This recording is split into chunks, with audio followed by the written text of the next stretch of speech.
If you ask Stranger Things fans the thing they want most in the world, you're going to hear that they want Season 4 to arrive as soon as possible. The global pandemic very much hurt things overall and delayed production for an unfathomable amount of time, at least in the minds of fans. So they're eager to get a glimpse of Season 4 soon. But for those who are waiting, how about we satiate your appetite just a bit by showing you some behind-the-scenes stuff? Allow us to show you 10 behind-the-scenes facts about Stranger Things. Be sure to like the video and subscribe to the channel. Number 10. The original role of Steve. On Stranger Things, Steve Harrington, played by Joe Keery, was supposed to be just a stereotypical bully, one that you find in all kinds of dramas and shows. But show creators Matt and Ross Duffer changed that when they met the lovable Joe Keery. That is why there is more of an arc to the character over the seasons and why he's such an integral member of the team, especially when it comes to his friendship with Dustin, which fans absolutely love.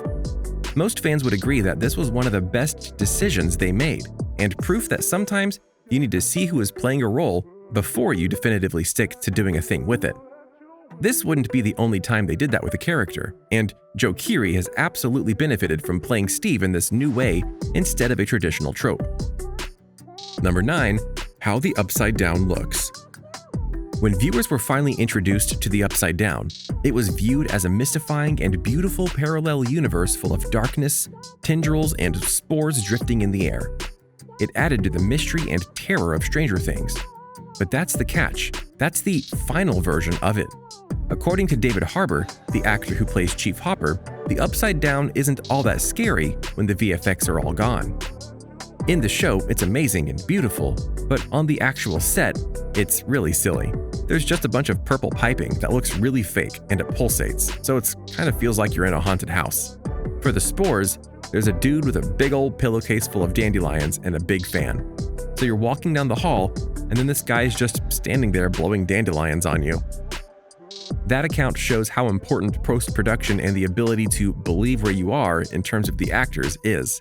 Because if they don't act like it's the scariest place ever, despite everything that's not scary around them, the audience wouldn't believe it. Thankfully, most people won't have to see the real Upside Down, and that's probably for the best. Number 8.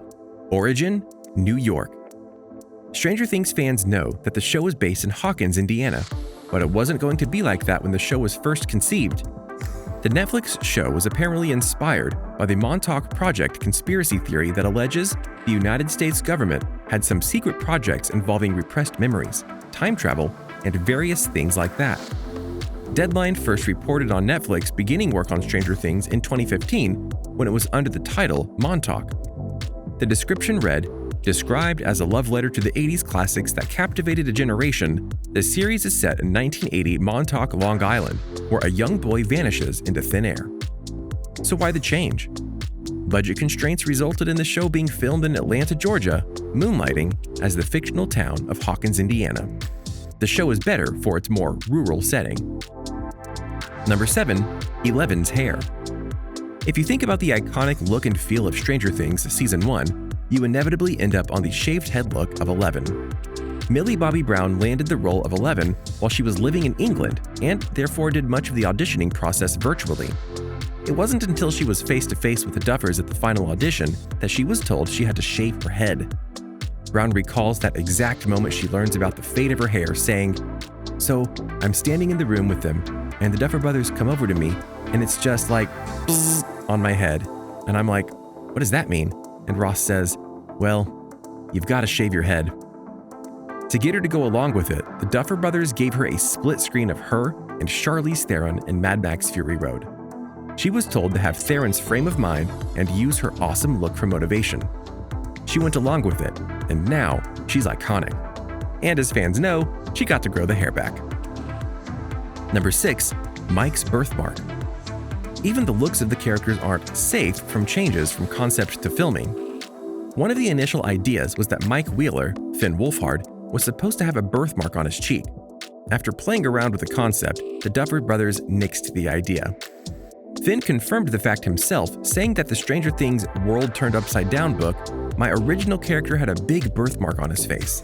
That was a story point, but they ended up removing it because they thought that us being natural was better. It also would have been a consistent thing to do makeup on, and that probably factored into letting it go. Number 5. Harbour and method acting. David Harbour plays Chief Hopper on the series, and that character is a loner who likes to keep to himself. To help get into the mindset of Hopper, Harbour liked to indulge in some personal method acting to make his performance more authentic and personal. As if that wasn't enough, during shooting for the first episode, he kept his chair off to the side and separated himself from the children. He kept his distance from the kids to help them believe that he was just as intimidating as Chief Hopper. This stopped eventually, but it must have been a trip early on. Number 4. Noah as Mike. One of the big Stranger Things secrets is that Noah was originally auditioned to play Mike Wheeler. Noah confirmed the fact on Twitter when asked about auditioning by a fan.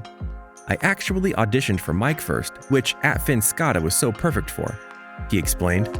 "Then they called me back for Will." Makes you wonder what would have happened if he did land the role. Who would have played Noah? Number 3. The van flip scene.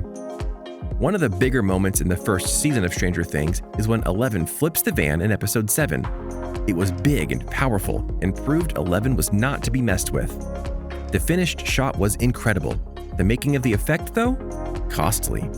The Duffers decided that they wanted to do the scene without the use of CGI, but many sources told them that there was absolutely no way they could flip a van that large, that high in the air.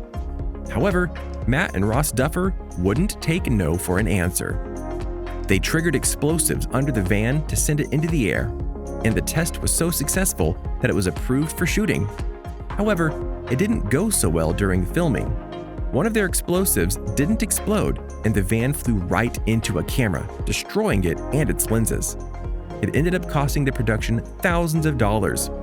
The second take went perfectly and is the scene that viewers see in the show today. Sometimes you just need to do it the right way and not let computers do everything. Number 2. Kids being kids.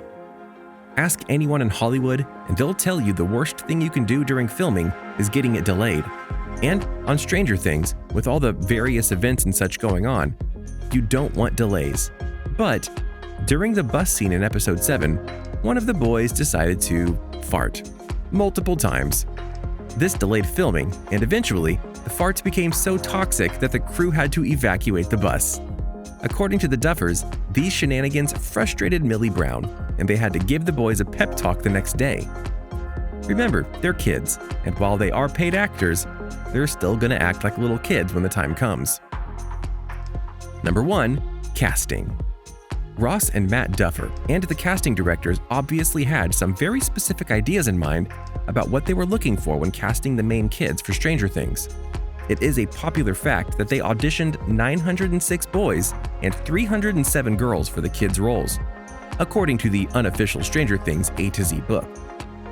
That's over 1,200 kids auditioned in total. And think about the odds if you were one of those young hopefuls praying to land a part. Gaten Matarazzo, who plays Dustin Henderson, was the first kid to be cast.